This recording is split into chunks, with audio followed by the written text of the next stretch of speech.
bir bayram sabahı erkenden kalktım,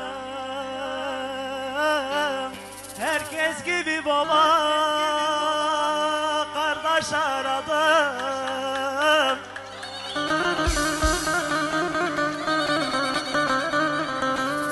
Vardım mezarına, sırtım dayadım.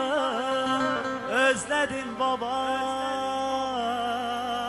kardeşim sizi, vallahi sizi.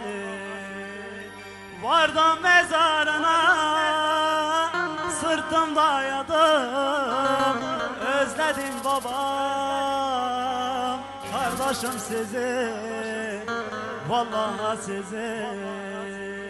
Sarmışlar beyaz kefene, açıp baksaydım yüzüne. Sarmışlar seni beyaz kefene, açıp baksaydım yüzüne. Sen kimseyi unutmazdın, herkes şimdi cenazende. Sen kimseyi unutmazdın, herkes şimdi cenazende.